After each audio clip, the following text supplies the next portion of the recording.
People respect what you inspect. How do you handle your rental property inspections? Today in the Landlord Coach Daily show, let's drop the needle. 5, 4, 3, 2, 1, 0, ignition, liftoff.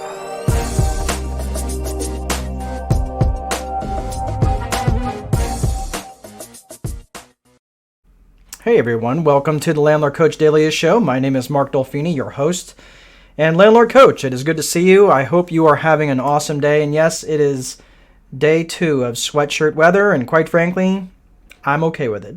Normally I wear my black t-shirt, my jacket over it, just because it's easy, but quite frankly, it's ridiculously cold out, so I'm doing all I can to stay warm. So I hope you are having an awesome day.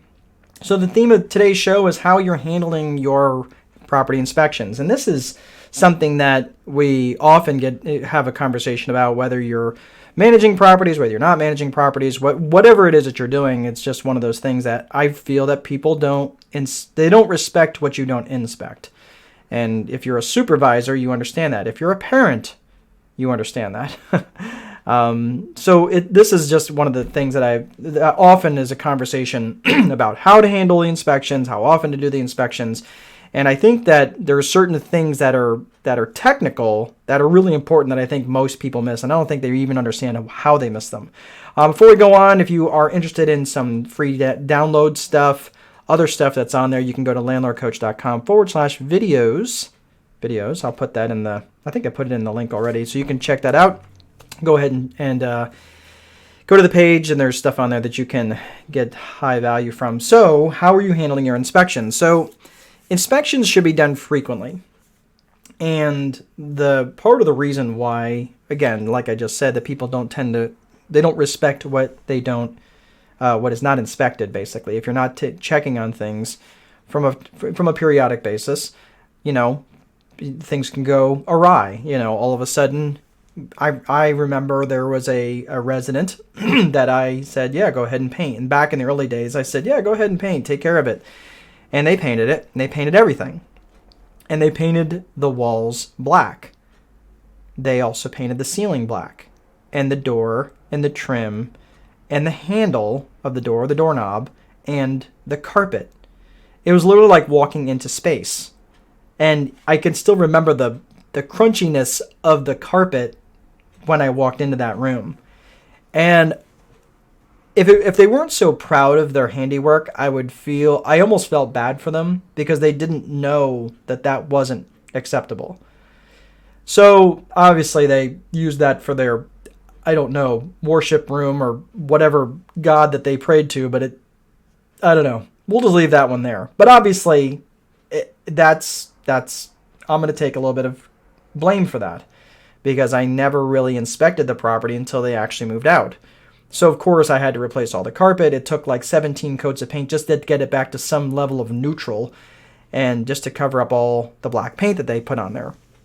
So, whenever I would have this conversation with the maintenance technicians at work for me in my management company, I start to have the conversation with them about when would a property inspection start? When does the inspection actually happen? When does the button click for them in terms of the inspection process? Well, the inspection process, in my opinion, starts as soon as you get to the neighborhood. And why is that? Why would that matter? Why would the inspection start in the neighborhood and not wait till you get inside the property? Because you want to look and see what's happening in the neighborhood. You want to see, are there mattresses out in the front yard? Are there refrigerators being placed on, are there couches on the porches? Things like that. What's happening to the neighborhood? What kind of stuff is being done? Are there, is there damage to trees and tree limbs in the area? Maybe there was a windstorm in the area, so that might be indicative of other issues with my own property that I need to be concerned about, right?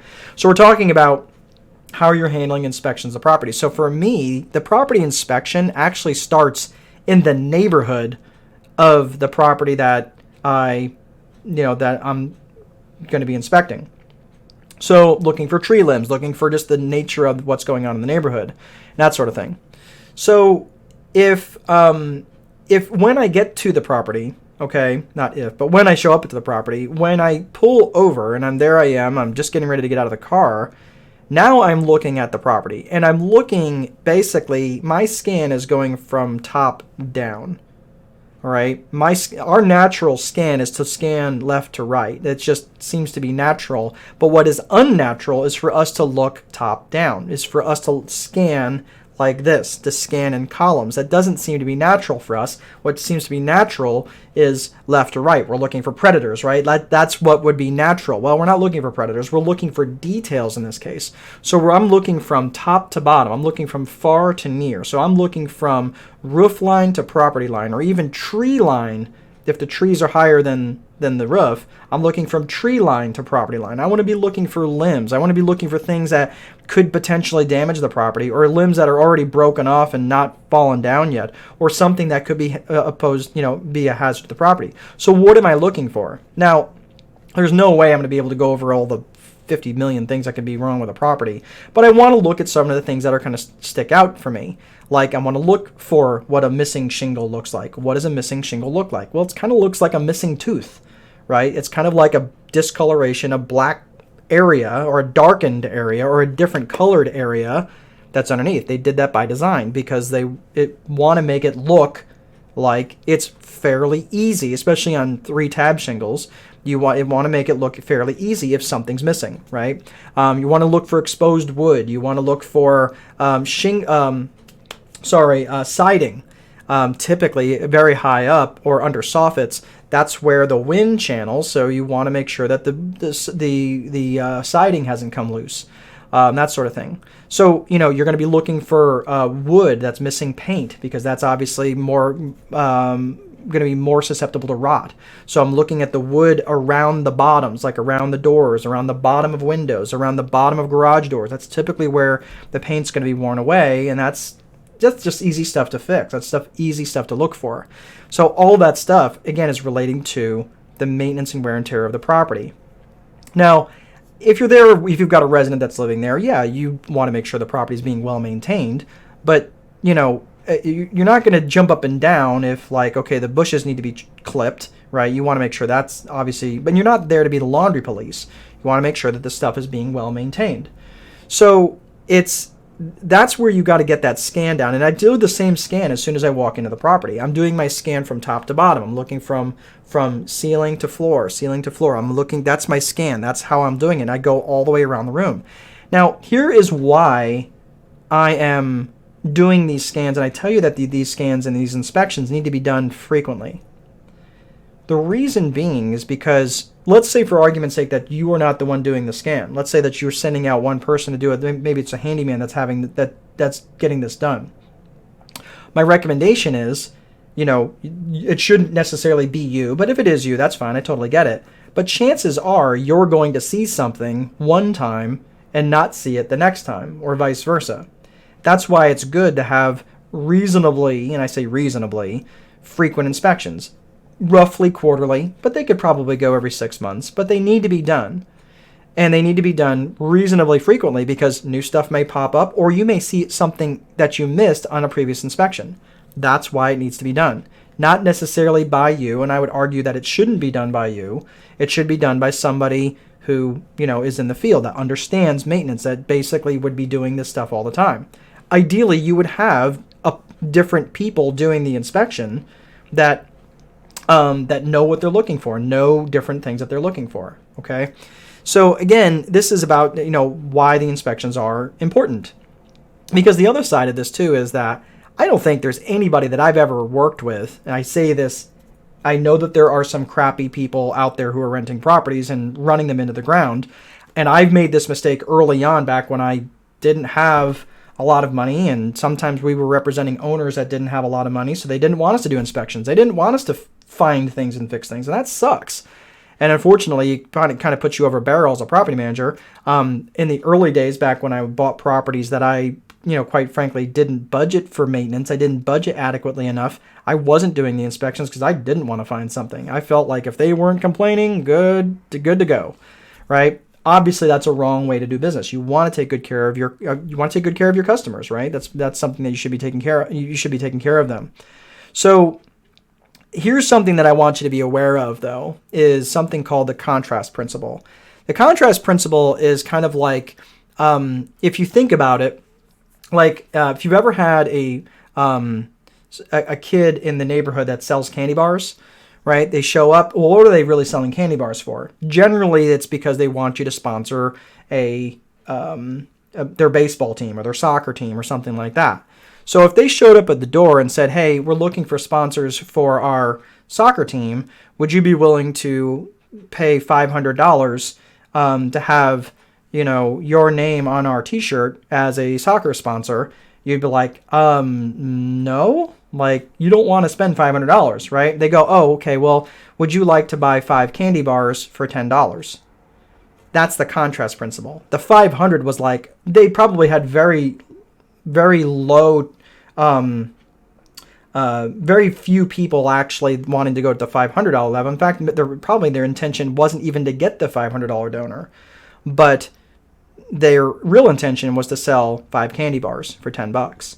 So that might have been their loss leader, if you will, to say, hey, would you like to give a donation of $500 for the t-shirt? And you're like, oh my gosh, that's crazy. Okay, would you like to give us $10 for 5 candy bars? And you're like, oh, that I can do, right? If they started out with the $10 for 5 candy bars, they likely, without the contrast principle, you might have said no. So how does the contrast principle relate to you showing you're inspecting your rental property? Well, you get used to stuff.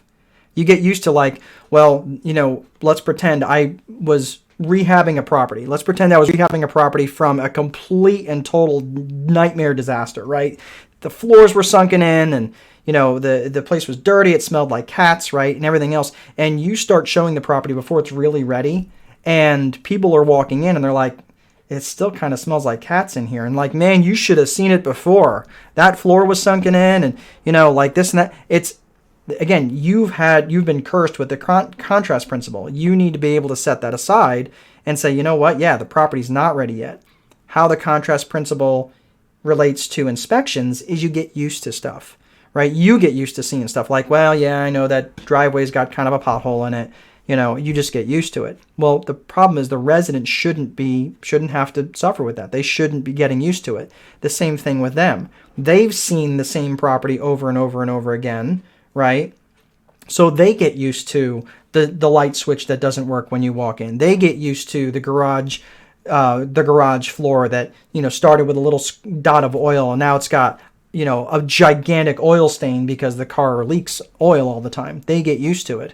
So this is why I'm saying the contrast principle is something that you need to be careful of, not just for you, but also for the resident. So just different things, different ideas and of, why inspections need to be done frequently, and also why you need to be aware of something called the contrast principle. So that is all I have for today. Nobody seems like they joined us on the social medias. That's okay, because they're probably all staying warm and ready to call it a day. That's all I have for today, guys. Go ahead and remember to check on landlordcoach.com/videos. And if you are looking for a really good property management software system for your individual mom and pop operation, RentAware is one that I recommend to you. Just go to rentaware.com and they will take good care of you over there. And that's all I have for today. So please be sure to place a value on your free time, because if you don't, someone else will. But most important, there is no amount of money that will make time irrelevant. Have an awesome day. Stay warm, and I'll see you next time.